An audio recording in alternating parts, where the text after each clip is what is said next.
Sa ating mga Pilipino, pag-usapang merienda, abay hindi mawawala ang bibingka at ang puto bongbong at kung ano-ano pa. Alam ba ninyo na ang French fries ay pinakilala ng mga Belgian?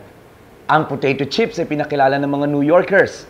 At alam ba ninyo na itong mga Dutch ang nagpakilala sa atin ng donuts at ng croquetten? Ang croquetten daw ang pambansang merienda sa Holland. At ito'y dinala dito ng isang certified foodie and world traveler na si Maribel Bosch. Croquetten with a Filipino twist. Samahan nyo kami tikman ang croquetten. Dito sa Thumbs Up.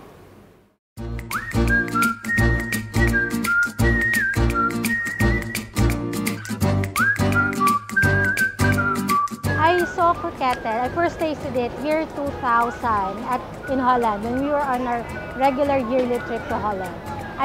When I tasted it, I fell in love with the flavor, I fell in love with the taste. And I decided year 2000 that if I'm going to put up a business, I'm going to bring croquetten with me to the Philippines. I start conceptualizing it year 2010. I only pushed through with it year 2011. And croquetten actually is really the name of the word, of the food in plural form. May tatlong varieties ang croquetten na siguradong kagigiliwan.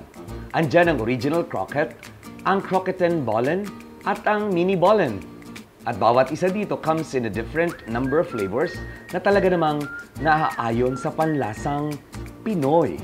There are different flavors of croquette. In Holland, there are only 3 flavors. There's cheese, beef, and chicken. But in the Philippines, we put a Filipino twist into it. So we put the tuyo flakes, we have the adobo flavor, we even have mango. Then we add on the bacon, the hot dog, the pork adobo. We have longanisa as well to make it more popular to the Filipino people. And then in the Philippines, in Holland, there are only 2 shapes. We have the croquette, which is the oblong shape, and then they have the 3 bigger balls, and it's called bitterbollen in Holland. But in the Philippines, I cannot call it bitterbollen, so I have to call it croquette bollen. I don't want to have a negative connotation for the Filipinos when they say bitterbollen. But in the Philippines also, we come up with small balls. We call it mini bollen because we realize that Filipinos love to share. And eating with families and friends are part of our culture. So we decided to come up with 9 pieces of small bollens in 1 serving.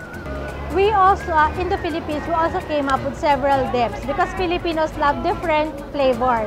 In Holland, it's usually just mustard and applesauce. In the Philippines, we came up with honey mustard, we came up with garlic mayo, we have Rui, we have tartar sauce, we have wasabi mayo, we have orange mayo, we have spiced tomato, and hoisin mayo, wasabi mayo.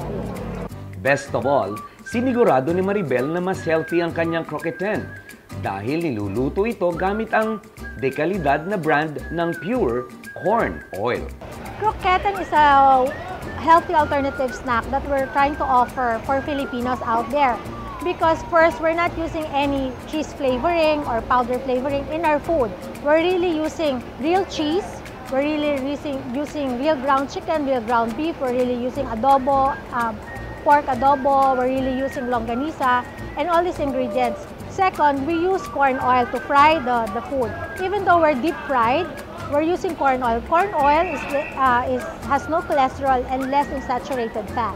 At ang masarap na kapartner ng croquetten, would you believe it? Fresh fruit juice drinks. Vers en snel is a Dutch word. It means fresh and fast in English. So when we conceptualize croquetten, we decided to also come up with our own drinks. Our own drinks is also a healthy alternative snack. Right now, what is in the market are shakes or slush or something like that. But you have to wait, and then it's also this one, when we came up, it's really fresh puree.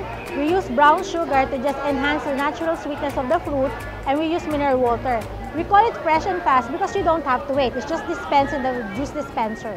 Ang croquetten ay available na sa 12 malls sa Metro Manila at confident si Maribel na ito ay lalago at dadami pa dahil nga open na ito for franchise.